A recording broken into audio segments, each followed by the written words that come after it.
Question करते हैं भैया, अब हम कुछ क्वेश्चन प्रैक्टिस करते हैं। यहाँ पे हमारा फर्स्ट पार्ट मोस्टली कंप्लीट होने की कंडीशन पे पहुंच चुका है। फिर भी किसी बच्चे को डाउट रहते हैं, मैं आपसे फिर यही रिक्वेस्ट करूँगा, अपने होमवर्क को, अपने सब्जेक्ट को, अपने गोल्स को, अपने ड्रीम्स को आप कंटिन्यू रखें। कोरोना जैसे बीमारियों में या जैसे किसी और ऐसी प्रॉब्लम में आके अपने आप को डाइवर्ट ना होने दें, ठीक है। अपने गोल सेट रखें, क्योंकि जैसे कोई भी बीमारी आती है उसके बाद हमें अपने आप को रिकवर करना होता है। और रिकवर आप तभी कर पाते हो तब अपने गोल्स पे जब आपका फोकस रहता है। जैसे जैसे आपके गोल्स से फोकस हटता जाएगा आपको उतना ही ज़्यादा स्ट्रगल करना पड़ेगा। अब वो आपकी चॉइस है, कोरोना जैसी बीमारी का या कोई और जैसी आपकी फैमिली प्रॉब्लम्स का आप एक्सक्यूज़ दे के अपने आप को सेटिस्फाई करते हो या मेहनत करके अपने आप को सक्सेस हासिल कराते हो, वो आप पे डिपेंड करता है। उसमें मैं आपको कुछ नहीं कहने वाला, आप उस बात की चिंता ना करें। तो हमारे पास फर्स्ट क्वेश्चन आता है कि sodium metal is keep under the kerosene oil. अब जैसे हमने प्रॉपर्टीज के अंदर पढ़ा, चैप्टर के अंदर बहुत अच्छे से डिस्कस किया कि भाई सोडियम को जो हम है मेटल है वो under keep in the kerosene, यानी कि केरोसिन ऑयल के अंदर इसको रखा जाता है। हमने मान लिया भाई इसको केरोसिन ऑयल के अंदर रखा जाता है। तो अब हमें वो बताना है कि इसका रीजन क्यों क्यों रखा जाता है, इसका ऐसा क्या मतलब, इस तरह की कौन सी प्रॉपर्टी शो करेगा, वो हम डिस्कस करते हैं। फर्स्ट हमारे पास कि sodium metal is very reactive, ये आपको पता है और ये मुझे पता है, ठीक है। Sodium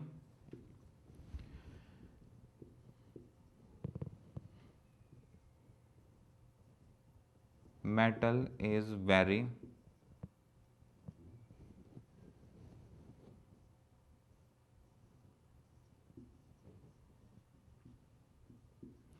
reactive in nature.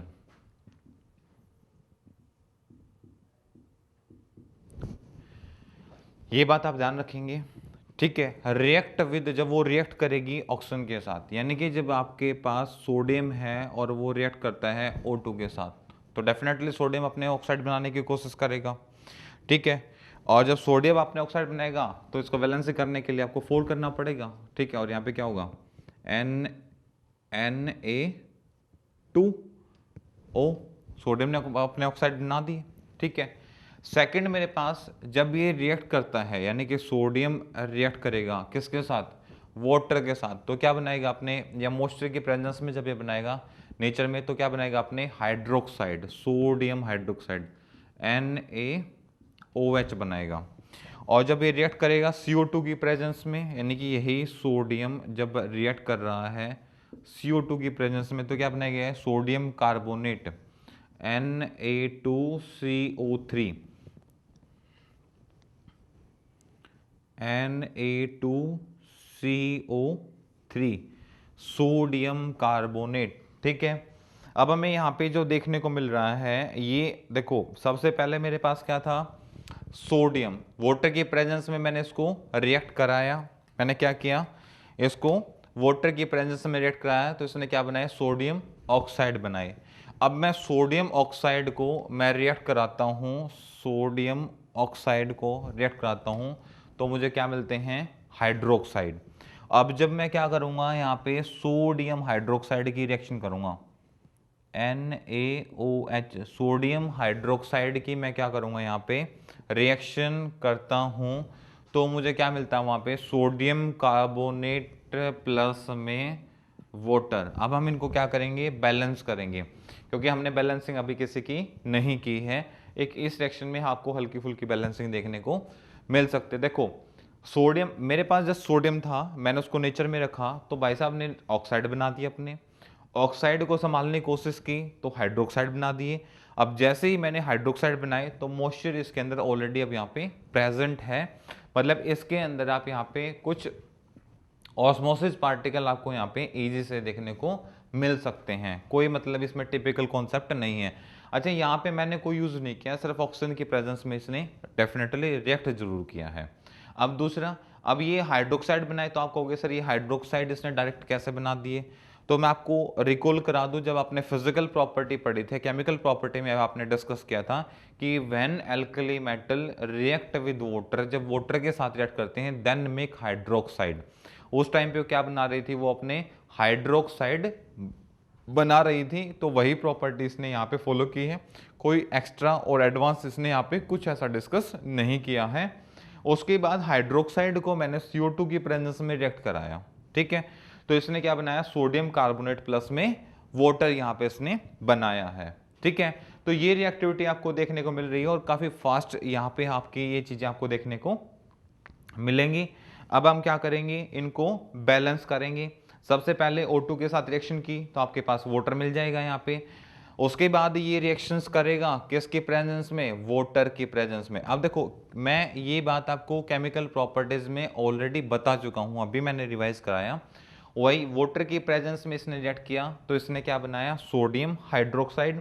और जब इसने CO2 की प्रेजेंस में इसने क्या किया, रिएक्ट किया, तो इसने आपको क्या बना के दिया, सोडियम कार्बोनेट बना के दिया। अब जो सोडियम कार्बोनेट ये आपको बना के दे रहा था, तो आपको यहाँ पे एक चीज देखने लायक थी, वो क्या कि वो ये बना रहा था कि आपने इसके अंदर एक बात देखने के लायक थी कि रिएक्शंस क्या करी हैं। जब ये रिएक्ट कर रहा था, react with air, react with moisture और react with carbon dioxide in the presence of air. मतलब हमने इन 3 रिएक्शंस का जो यूज किया है, ठीक है, हमने किस किस के साथ रिएक्ट किया है, react with air, react with oxygen,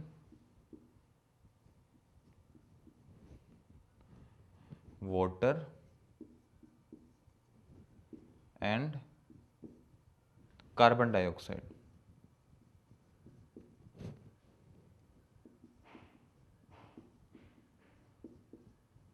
oxide in presence of oxygen।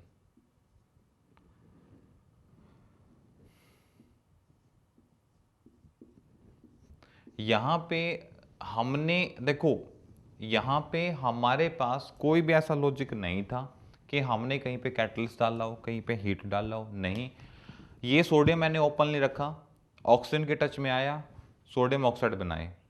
मेरे पास सोडियम ऑक्साइड थे, ऑक्सीजन की प्रेजेंस देखो, क्योंकि ऑक्साइड बनते ही मॉइस्चर आ जाएगा, ठीक है। और इन मॉइस्चर की वजह से, यानी कि अब पानी की वहां पे एक बूंद भी पानी की होगी, ठीक है, तो वो भी फिर अपना काम करेगी। तो इस ऑक्साइड को वो कन्वर्ट करना स्टार्ट कर देगी इस मॉइस्चर की प्रेजेंस की हेल्प से हाइड्रोक्साइड के अंदर। अब ये जब हाइड्रोक्साइड को मैंने कार्बन डाइऑक्साइड के साथ रिएक्ट कराया तो मुझे क्या मिल गया, सोडियम कार्बोनेट प्लस वाटर मिल गया।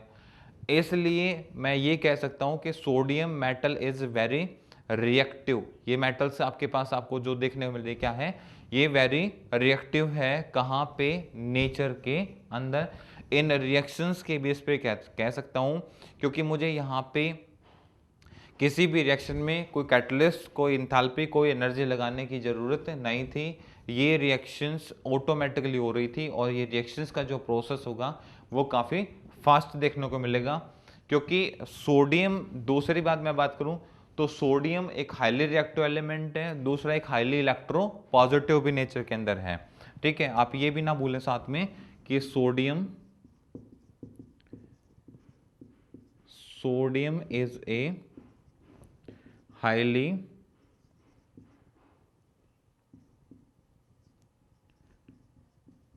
इलेक्ट्रोपॉजिटिव एलिमेंट, ठीक है। ये भी इसकी एक हमें सबसे बड़ी खास बात देखने को मिलती है यहाँ पे, ठीक है। क्वेश्चंस हमारे यहाँ पे आंसर कंप्लीट हुआ। आई थिंक आपको ये बहुत अच्छे से समझ में आया होगा। नोट करें फटाफट से, फिर हम नेक्स्ट क्वेश्चन करेंगे।